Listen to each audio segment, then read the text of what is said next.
Good morning and welcome to Cover 2 Cook. We're on episode 123 and this is our first Monday podcast, so thank you for joining us.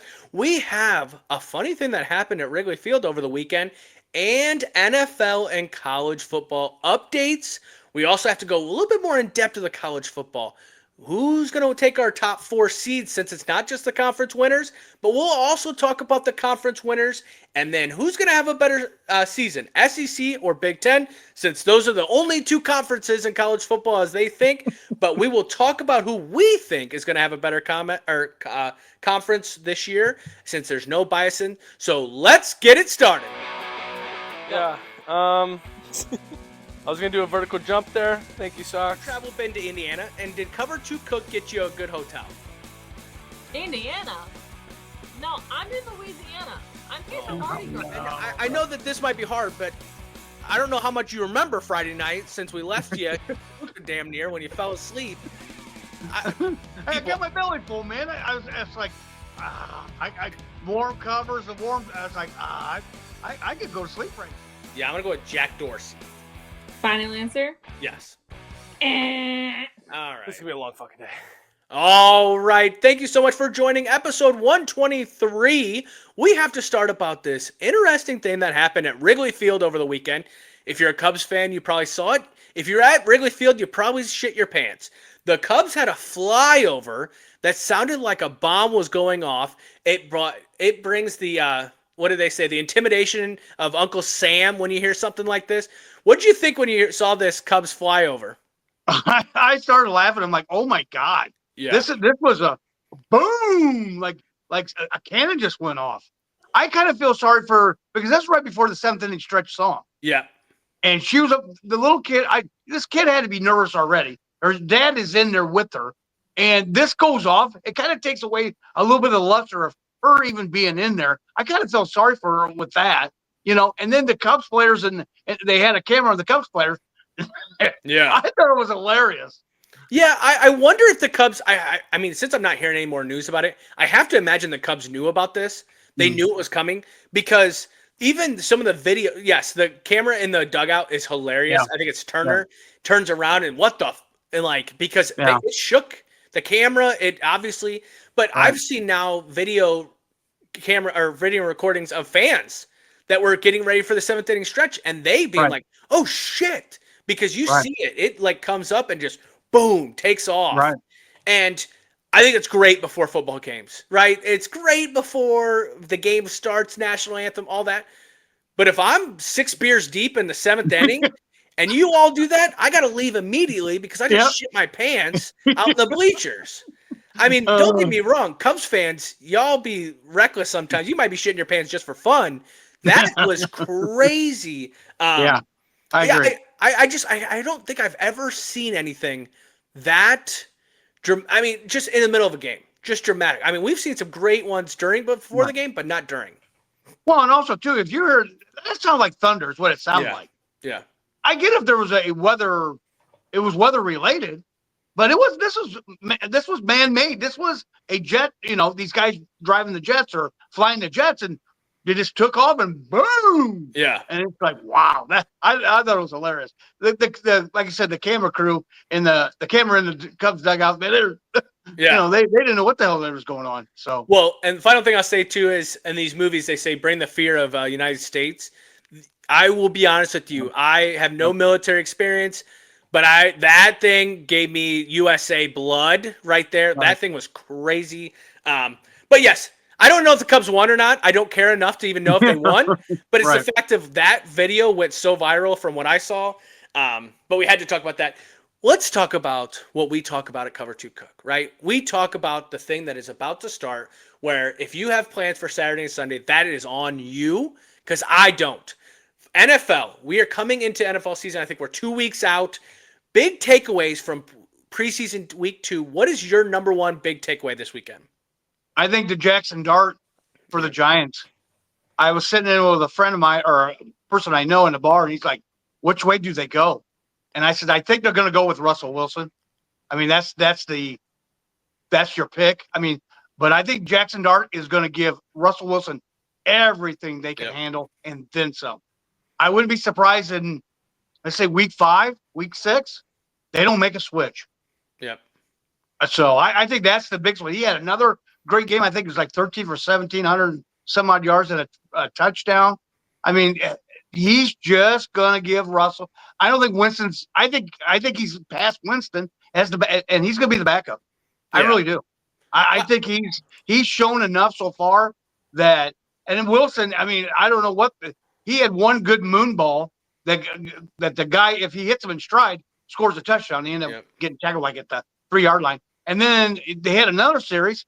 The guy went into the left like a post route, or I think they wanted to do a post route, and he went left instead and went in the middle, and he threw it right to the Jets cornerback.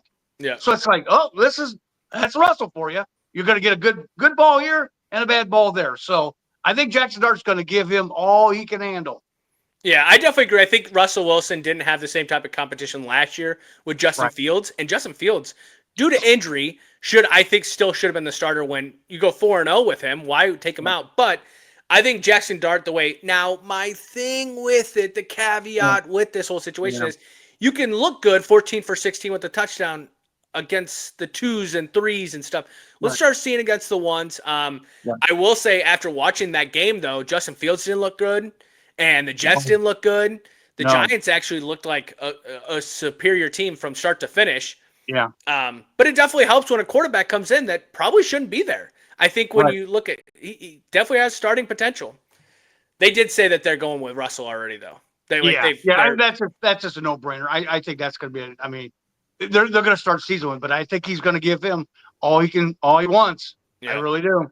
And when I think of Jackson Dart, yes, he had a great college career, but I think of that last game where he had 3 interceptions and like 3 pass plays, and it was like you're talking about Russ as a good from bad. It's like, just don't be surprised if that's kind of what you get a gunslinger with Jackson Dart. Yep. So it's good when it's good, but when it's bad, it can get real bad fast. Right. My big takeaway from this weekend, and it's got to be talked about. I was given the option whether he wanted to talk about it or I wanted to talk about it. I'll talk about it. Dylan Gabriel makes a comment during halftime that he is a true player, not an entertainer. Now, this is paraphrased. Obviously, he said a bunch more. After the game now, people got to talk about it because halftime used to make these comments. Well, everyone thinks it's about Shedeur Sanders because he is the entertainer and all this. He makes the comments after the game, obviously talking about the reporters are the entertainers and I'm the athlete. Kind of backtracks a little bit. When I look at this comment, this is what teams did not want to select Shedeur Sanders for because of the entertainment that actually comes with it. It's always every word has to be used. They're still talking about who's the starter there. They're saying Joe Flacco's light years, even injury, light years ahead of these guys. So why are we talking? But because that's the media wanting to push this whole story. If he was at the Patriots, if he was in Minnesota, if he was in Chicago, it doesn't matter. Everything's going to be under scrutiny. Dylan Gabriel, you should have known this. Don't act like you didn't play 6 years at college of big programs. You know that every word's going to be used against you. I do think that Shedeur looked better in his preseason game than Dylan Gabriel did. I think Dylan Gabriel's interception for a pick 6 is not on him. I mean, I think it's on the receiver. Why are you pulling your hands away? The ball's right in front of you. But the Bengals, like when you look at when you look at the Browns versus looking at the Giants, man, Jackson Dart would be nice right now, wouldn't it? Because we talked about which quarterback room would you want, and I am taking light years ahead now of the Giants. Jackson Dart looks good. Russell Wilson's Russell Wilson, but you haven't even seen Joe Flacco or Kenny Pickett play yet. You've only seen Shedeur and Dylan Gabriel, and both those rookies are not even close to Jackson Dart's rookie potential right now. Yeah. I think they've already said Flacco is the starter. Yep. What these two are, and that's the deal too. Is you haven't seen Kenny Pickett yet. I mean, you've seen him last year, but you haven't seen him because he's hurt. Shedeur, they don't know what you're going to get out of him now that he's hurt. Yep. So I mean, that was it's a bad optic, as you want to say, when you're saying about entertainer. And you can just tell the difference between Cleveland and New York. Yep. The Giants have it buttoned up. Cleveland does not, because their owner is off the wall kind of person, and the Maris are they're there. Yeah, I mean, they've been around long enough to know don't be baited and everything. So Yeah, and I think just from this weekend, obviously it's preseason week 2, so some of these starters didn't play. When you make this comment at halftime, it just ran. I mean, it went hard, and people were like, "This is against." I think with Shadur's injury now, I don't know what you're going to get out of him. Like I think he had a chance after his game, but and you can't go into the season with 4 quarterbacks. No, So at so they this got to make a point, decision somewhere, right? someone's got to go. It's just too many. So. In other news in NFL, we did hear that the Bengals are listening to talks for Trey Hendrickson. Obviously, he's holding in for this, still wanting a contract decision. What did you think when you heard about this? It's coming. It's coming. They're going to trade him. Yeah, I think he'd be already in camp by now and playing if he'd had a contract signed. They're trading him. That's just this is. I think there's been too many bridges burned on this. Yeah. I think they're done. I think it's a no-brainer. I think he gets traded. I'd like to see him maybe possibly in Denver, but yep. And I think Minnesota could take a D end all day. I definitely agree. And it's just it doesn't even feel like it's one of these players that you're kind of questioning whether you want him on your team because of what off the field or his morals or whatever. Like he's a down to earth kind of guy. I wouldn't mind having him in Minnesota. It kind of reminds me of the Jared Allen phase when Jared Allen was too old, and so people didn't want him. He came to Minnesota, rejuvenates his career. Right. Hey, come over, Trey. We treat you well. We got a chance. I think he's gone too. I think the bridges are burnt, but I also think at the same time, what can you get? What can you get? Because I don't think you have the leverage right now. I think the other teams do because he's already shown he will not play if he doesn't get a contract. So now you're not getting the first rounders and things like that. I think you're just going to get whatever can get sold to you. Yeah, most definitely. Another one that's happening in the NFL, Stafford injury. Supposed to show up, I believe, on Monday. Didn't show up. Supposed to practice on Saturday. Didn't practice on Saturday. This injury has a lot of question marks with it.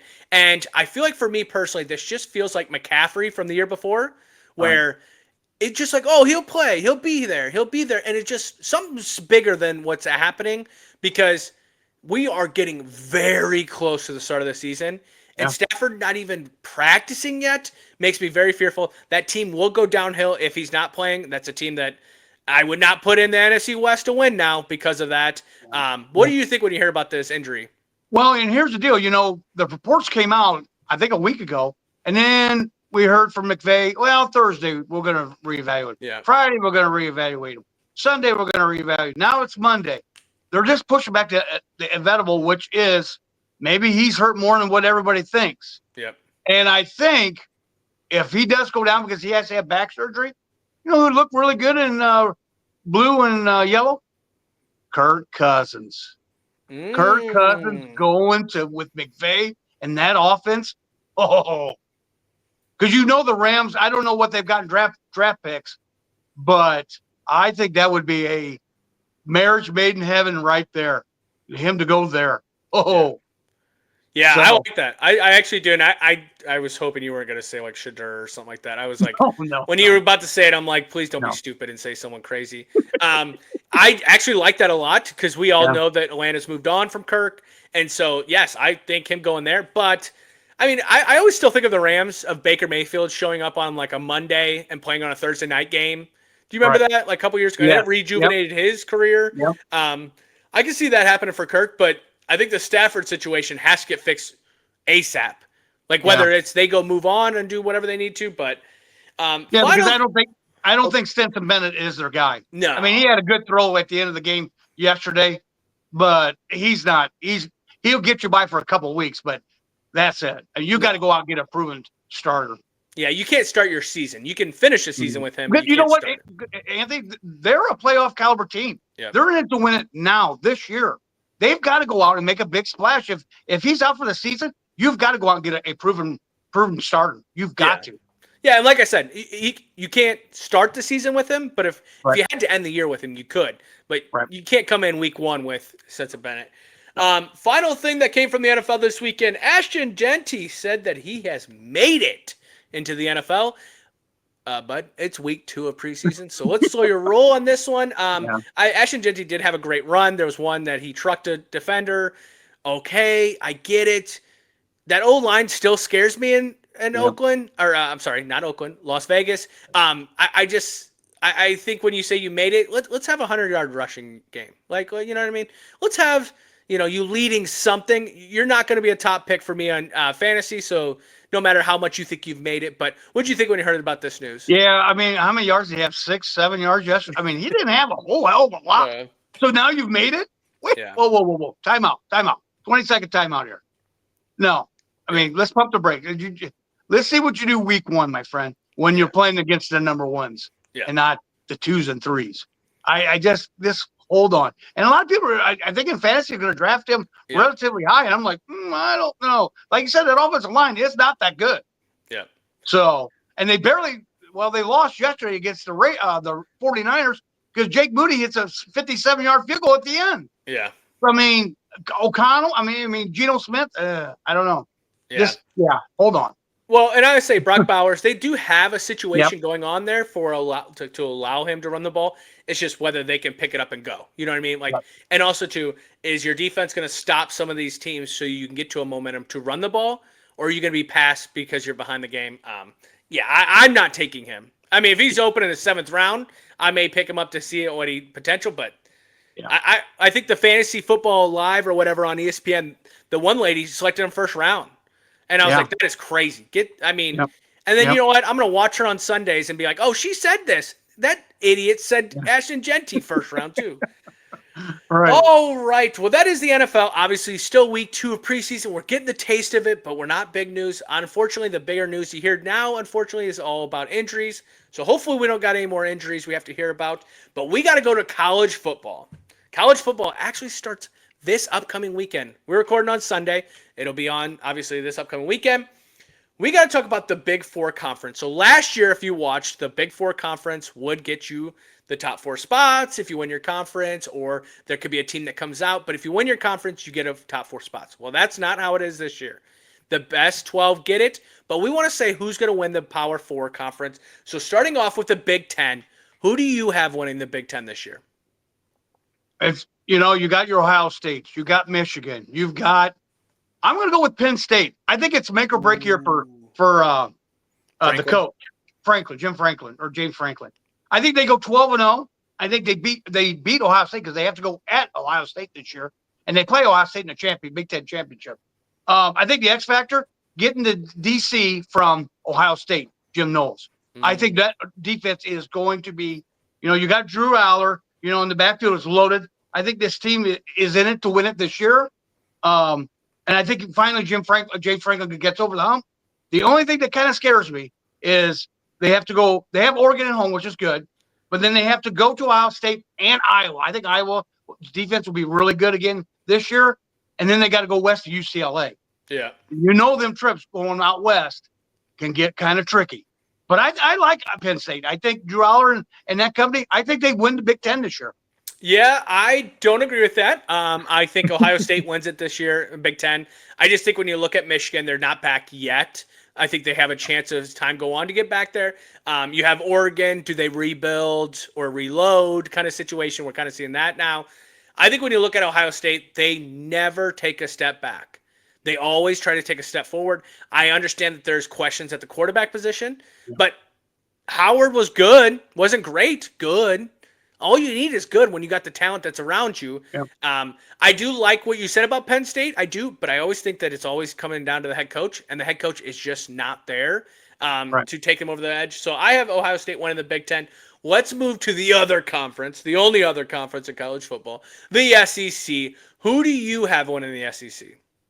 You ain't going to believe this one, and I really toiled with this one because I can't stand their coach. LSU wins the SEC. I think they play Texas in the SEC championship, beat them. Nussmeier under center will lead the nation. Best offense in the country. The X factor, I think, of this one, all the portal guys they brought in this year. They brought in a lot of talent. Can they come together and save Brian Kelly's job? Because I think this is make or break for Brian Kelly. Yeah. If he don't get them at least to the playoffs, I think they could be looking for a different coach. Yeah, I'm going to go, and I know, I do Ohio State right off the bat. This easy one is Texas. I actually am going Texas. On paper, They are just untouchable on matchups. They should be over that line. I think they win the SEC this year. I don't know if they're a championship caliber team, like if they're going to win the championship. I just think when you look at the SEC, I don't believe in Alabama yet. I understand that it was just 1 year. I get that. Georgia, I don't know what to expect with this Stockton. So when you look at that, I see all this hype that, I mean, you're on LSU's dick recently. So I am. I feel like when you look at LSU, I mean, does South Carolina make a run this year?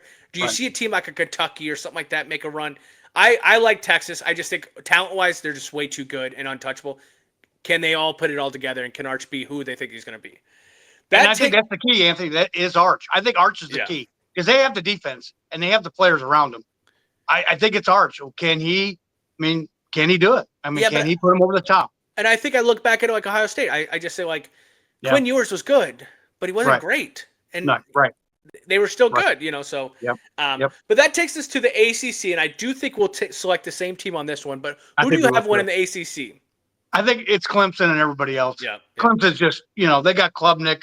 They got Garrett Riley as their coach. I mean, as a DOC. They have a ton of talent around them.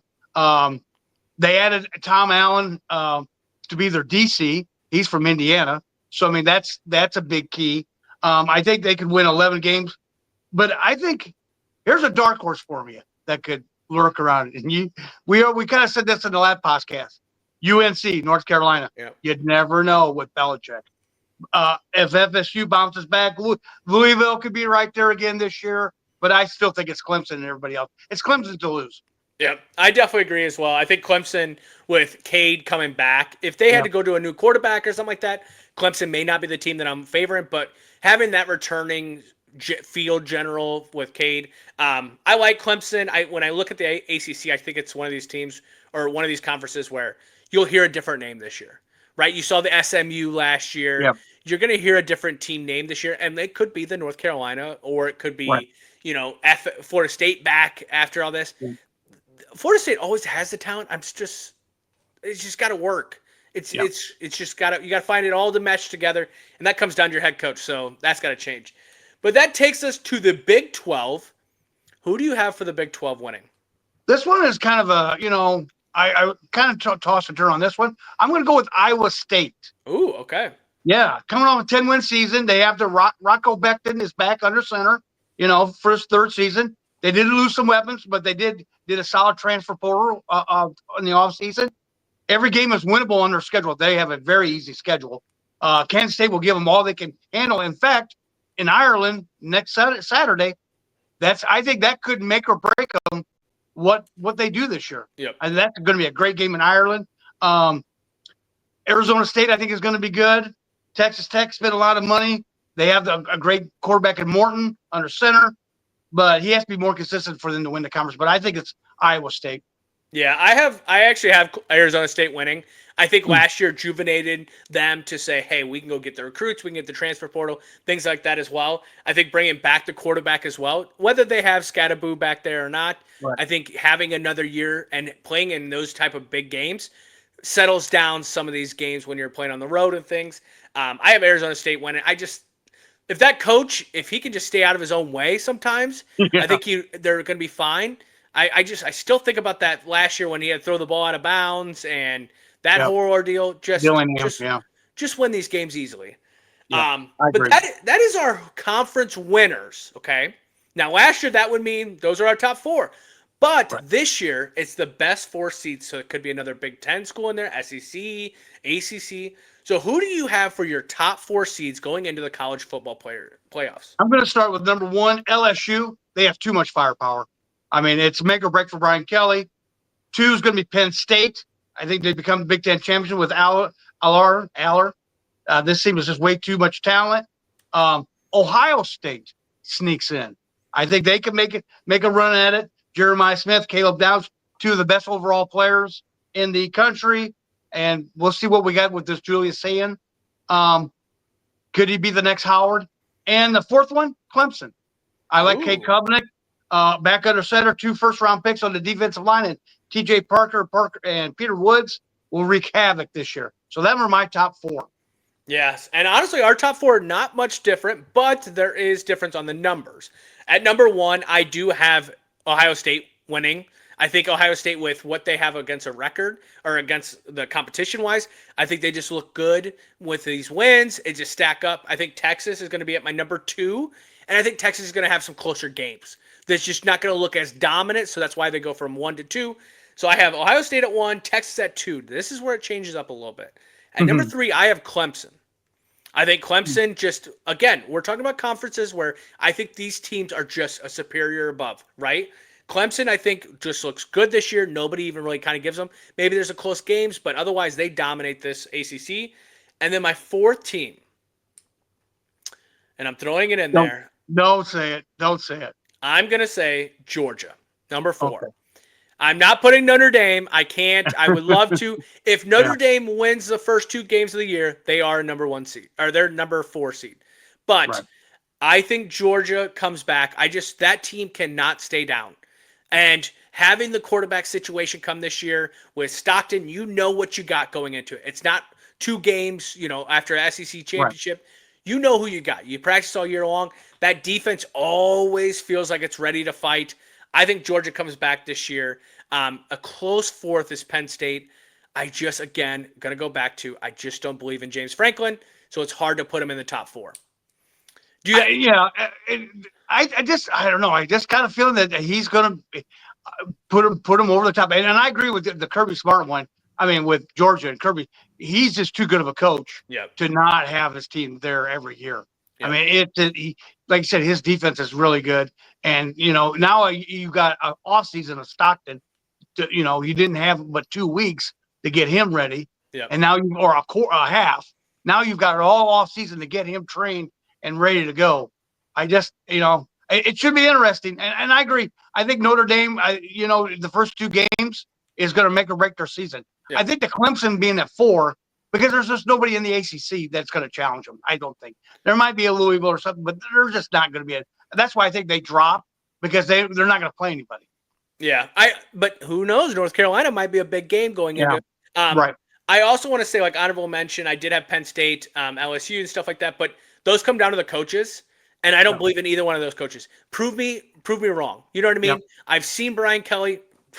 I've lived Brian Kelly at Notre Dame. Mm-hmm. Like, I get what we think is going to go and everything, but it just feels like there's that Saturday night game, or you know what I mean? Just one of those games where you're like, you should have won it. That's the one with LSU. It's like, okay, prove me wrong. But so we gave the conference winners, the top 4 seeds, but this is the only conversation that it feels like anyone has to talk about anymore, is who's going to have the better conference. Is Big Ten going to have more teams in the playoffs and have a better team or better conference, or will the SEC be better? Who do you think is going to have a better season? I think the SEC rebounds after 2 years of the Big Ten dominating and winning the national championship 2 years. I think the SEC, they get it right. Yeah. I think that was a couple years of one-offs or a couple years of offs. I think they get it back, and I think they're probably the best conference from head to toe. They're just a better conference. They've got too many good teams in there, and some of their off teams like Missouri, in any other conference, they'd probably be right up there. If they're in the ACC, they're right there with the Big 12. So I mean, they're just loaded. Every week should be a good game in the SEC. I think it's going to be SEC. Yeah, you can only put the SEC down for so long. Yeah. Like, they're just going to come back. They have too much money. This is what they live and die by. I mean, I look at teams like Oklahoma, right? Like, Oklahoma's going to come this year. Florida is going to come this year. There's teams that and the DeBoers and Alabama situation. I think he's on the hot seat. I know it sounds crazy, year 2, but if they don't win, you had all this talent last year that was supposedly going to do all this, and they didn't. I just don't see that happening, where they stay down. Kirby Smart, another one. Yep. And then you go look at Texas's team. It looks like an NFL team in college football. I think the SEC does. And final thing I'll say is, it's not that the Big Ten isn't, but when Penn State is one of those teams that you're like, oh, watch out. I just feel like it's not the Big Ten's year, because it should be Oregon, USC, Michigan, Ohio State. Penn State could be in the mention, right? But that's when you're like, yo, the Big Ten, watch out for them. Again, We could be 100% wrong, and the Big Ten could dominate again this year.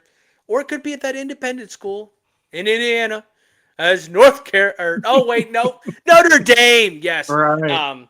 But Well, yeah, no. another thing too is, Anthony, the Big Ten is Wisconsin is down. Yeah. Iowa's down. I mean, Yeah. there's some Northwesterns even down. Yeah. I mean, there's just a lot of bottom feeders in that Big Ten compared to the SEC. It's just if those teams could rise up a little bit, Yeah. then yeah, I would give them more of the Big Ten. But I can't. They're just not that good. And USC, what are you going to get out of that? UCLA, they used to be dominant in the 80s and 90s. Yeah. What are you getting out of them? I mean, Washington, 2 years ago, they were in the championship, or 3 years ago. I mean, they got to show me a lot more. They've got a handful of good teams, and that's it. Yeah, Maybe. I agree. Maybe. And you got to get the Rutgers, the Nebraska, those teams back up in there as well. That, right. Yep. No, I definitely agree. Well, we do have one final thing on this special first Monday episode is Jim Harbaugh. We have to talk about this. I'm ready to be done with it. The sign stealing all the punishments better be out. Because it feels like every couple months we hear another 3-game suspension, shit like this. But Jim Harbaugh had nothing to do with it. Said not engaging in this whole Michigan punishment. What did you feel like when you heard of this? Slap on the wrist. NCAA did it again. They stepped on their own, you know what. Yep. $20 million fine. It's up to $30 million. That's what I think the total is. That's ashtray money for these universities. $30 million. Yeah. Should they probably made 70, 80 million and might win the national championship. Then this is also telling the coaches, go ahead and cheat, because you didn't have to give up the national championship. You didn't have to vacate any wins. You didn't have to do a lot of things. There's more. He already served his 3-game suspension. The other guy, he's going to he's an assistant coach somewhere else. He's not getting anything done. And he can't coach in NCAA to what, 2038 or 2036? Yeah. He ain't coming back. He ain't come back to the NCAA. He's going to stay in the pros now, Harbaugh. So it was a slap. It's a joke. You guys, this could even push. I mean, this is just a joke. It's going to push a lot of these other good teams. They might get away from the NCAA they're just going to promote. You're just promoting cheating because you didn't do nothing. Yeah, but I think when you look at it, like the last 3 big scandals of coaches all ran to the NFL. All ran. Yeah. I mean, you have Carroll over in USC. You had Urban Meyer over at Ohio State. And then now you have this situation with Jim Harbaugh. They all run. They all run to the NFL. And we saw what Harbaugh, now he's an announcer, can't even be a coach in the NFL. And then, he can still coach. I mean, there was conversations after Brian Kelly that Urban Meyer was going to come to Notre Dame. Like, no, like what? I don't want, but at the same time, you know what? I'll take a trophy. I don't care if we lose the next 5 years after it. I do laugh, and the final thing I'll say about this Jim Harbaugh is it's funny how whatever I've done in my past, that's not me. That's not me. Like I don't need to engage in this. Yes, you do. You were a part of the problem at Michigan, and I know you're not at Michigan anymore, but you were a part of it. So yes, speak on it. I'm not going to engage in this. Well, I mean, it's easy for Connor Stallions to not have to say that too, but he's got to talk about it. Exactly. It's petty. It's, for being football grit, Harbaugh, football, everything, to give this reaction. It's why people hate Michigan. It's why people hate Ohio State. It's why people hate them. Right. It's because you don't have to deal with the punishments when they come because they're just nothing. So, right. All right. Well, that is episode 123, our first Monday. So we will be coming out on Monday, Wednesday, and Friday episodes going forward. We have so much football to talk about, so we have to do more episodes. That also doesn't mean that we're going to stop gambling. Yes, we'll do a little bit of gambling. Obviously, it's our money, our little fun. Might give a little bit more reins to Tim Cook because he did really good last year on that one. But we'll bring those on the weekends once football starts. But we have football this week. So tune in to Cover 2 Cook on Wednesday and Friday as we'll be back. If you want more Cover 2 Cook, you can find us on Instagram, YouTube, and Facebook, and TikTok, and all those other sites as well. Have a great start to your week, and we will talk to you on Wednesday.